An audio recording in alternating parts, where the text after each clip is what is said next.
അസ്സലാമു അലൈക്കും വറഹ്മത്തുള്ളാഹി വബറകാതുഹു. SSF വിസ്ഡം ഹദീസ് ക്ലാസ് 97. عن أبي هريرة رضي الله عنه أن النبي صلى الله عليه وسلم قال كفى بالمرء كذبا أن يحدث بكل ما سمع. ബഹുമാനപ്പെട്ട ഇമാം മുസ്ലിം റളിയല്ലാഹു തആല അൻഹു റിപ്പോർട്ട് ചെയ്യുന്ന ഹദീസ്. ഹബീബ് മുഹമ്മദ് റസൂലുള്ളാഹി സ്വല്ലല്ലാഹു അലൈഹി വസല്ലമ തങ്ങൾ പറയുന്നു, കഫാ ബിൽ മർഇ കദിബൻ, കളവിനാൽ ഒരു മനുഷ്യന് മതി. എന്ന് പറഞ്ഞാൽ ഒരു മനുഷ്യൻ കളവ് പറയുന്നവനാണെന്ന് ബോധ്യപ്പെടാനും കളവ് പറഞ്ഞതിന്റെ ശിക്ഷ ലഭിക്കാനും ഈ പറയാൻ പോകുന്ന കാര്യം തന്നെ ധാരാളമാണ്. എന്താണത്? അയ്യുഹദ്ദിസ, അവൻ പറയൽ, അവൻ വിളിച്ചു പറയൽ, അറിയിക്കൽ, ബിക്കുല്ലി മാ സമിഅ, അവൻ കേട്ട എല്ലാ കാര്യങ്ങളും, അവൻ മറ്റുള്ളവരിൽ നിന്ന് കേട്ടത്, സോഷ്യൽ മീഡിയയിൽ നിന്ന് കേട്ടത്, മറ്റു ഭാഗങ്ങളിൽ നിന്ന് കേട്ടത്, ഇതൊക്കെ എല്ലാം മറ്റുള്ളവരോട് ഷെയർ ചെയ്യുക, പങ്കുവെക്കുക, പറയുക. അതിന്റെ യാഥാർത്ഥ്യത്തെക്കുറിച്ച് അന്വേഷിക്കാനോ 100% അത് സത്യമാണെന്ന് ബോധ്യപ്പെടാനോ നിൽക്കാതെ കേട്ടതൊക്കെ മറ്റുള്ളവർക്ക് പകർന്നു കൊടുക്കുന്ന സ്വഭാവം, ഇത് ഒരു മനുഷ്യനെ സംബന്ധിച്ചിടത്തോളം അവന് കളവ് പറയുന്നവനാണെന്ന് ബോധ്യപ്പെടാൻ, അല്ലെങ്കിൽ അവൻ കളവിന്റെ വക്താവാണ് എന്ന് ബോധ്യപ്പെടാൻ ഇത് തന്നെ ധാരാളമാണ്. ഹബീബ നബി സല്ലല്ലാഹു അലൈഹി വസല്ലമ തങ്ങൾ ഇത് പറയുമ്പോൾ ഈ കാലഘട്ടത്തിൽ നാം വളരെയധികം സൂക്ഷിക്കേണ്ടതുണ്ട്.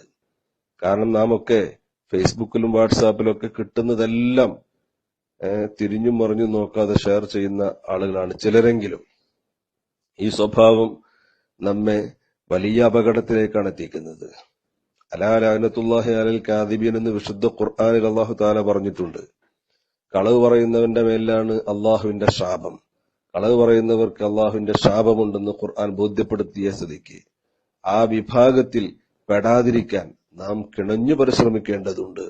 അതിനുവേണ്ടി നാം ചെയ്യേണ്ടത്, ഇപ്പോ പ്രധാനമായും ചെയ്യേണ്ടത്, ഇത്തരം സോഷ്യൽ മീഡിയകളിൽ നിന്ന് നമുക്ക് ലഭിക്കുന്ന വോയിസുകൾ അത് 100% ഹക്കാണെന്ന് ബോധ്യപ്പെടാതെ ഒരിക്കലും നാം മറ്റുള്ളവർക്ക് ആ ആശയം പകർന്നു കൊടുക്കാനോ ഷെയർ ചെയ്യാനോ ഒന്നും പാടില്ല. അത്തരം വിഷയങ്ങൾ നാം ശ്രദ്ധിക്കുമ്പോൾ ഇത്തരം ദുഷ്പ്രചരണങ്ങൾ പാടെ കുറഞ്ഞു പോവുകയും ചെയ്യും. ഇത് ഷെയർ ചെയ്യാൻ ആളുകൾ ഉള്ളത് കൊണ്ടാണ് ഇത്തരം കുബുദ്ധികൾ അല്ലെങ്കിൽ ദുഷ്പ്രചരണത്തിന്റെ വക്താക്കൾ ഇത്തരം സംരംഭങ്ങളുമായി മുന്നോട്ട് വരുന്നത്. എന്നാൽ മറ്റുള്ളവർ ഇത്തരം പ്രവർത്തനങ്ങളിൽ നിന്ന് മാറി നിന്നാൽ, സത്യമാണെന്ന് ബോധ്യപ്പെടാതെ ഷെയർ ചെയ്യാതിരിക്കുന്ന ഒരു സാഹചര്യം വന്നാൽ അവരും ആ തെറ്റിൽ നിന്ന് പിന്മാറിയേക്കാം. ഇനി അവർ പിന്മാറിയാലും ഇല്ലെങ്കിലും നമ്മുടെ ആഖിറം സുരക്ഷിതമാക്കേണ്ടത് നമ്മുടെ ആവശ്യമാണ്. അതുകൊണ്ട് ഒരിക്കൽ പോലും 100% സത്യമാണെന്ന് ബോധ്യപ്പെടാത്ത ഒന്നും നാം ഷെയർ ചെയ്യരുത്. കാരണം അത് നമ്മുടെ ആഖിറത്തെ ബാധിക്കുന്നതാണ്. നമ്മുടെ നന്മ തിന്മകളുടെ അക്കൗണ്ട് വായിക്കുമ്പോ, ആ പുസ്തകം വായിക്കുമ്പോ നമ്മുടെ തിന്മയുടെ ഏടുകളിൽ ഒരിക്കൽ പോലും നമ്മുടെ വാട്സാപ്പും ഫേസ്ബുക്കും കടന്നു വരരുത്. ഈ ആധുനിക സംവിധാനങ്ങൾ നമുക്ക് ഹൈറായ മാർഗത്തിൽ ചെലവഴിക്കാൻ കഴിയണം. അതിനുവേണ്ടി നമുക്ക് ഉപയോഗപ്പെടുത്തി ആഖിറത്തിൽ നമുക്ക് അനുകൂലമായിട്ട് സാക്ഷി നിൽക്കുന്ന, അല്ലെങ്കിൽ അതിന്റെ തെളിവുകൾ നിരത്തുമ്പോൾ അനുകൂലമാകുന്ന രൂപത്തിലേക്ക് നാം അതിനെ മാറ്റിയെടുക്കേണ്ടതുണ്ട്.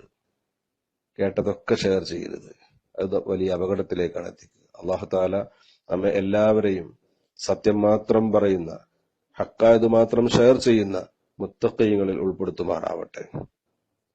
പണ്ഡിതന്മാരെ തെറ്റിദ്ധരിപ്പിക്കുകയും കുറ്റം പറയുകയും ചെയ്ത് അത് ഷെയർ ചെയ്ത് പ്രചരിപ്പിക്കുന്ന ആളുകളിൽ നിന്ന്, അവരുടെ ഷർറിൽ നിന്ന് അല്ലാഹു തആല നമ്മെ എല്ലാവരെയും കാത്തുരക്ഷിക്കുമാറാവട്ടെ.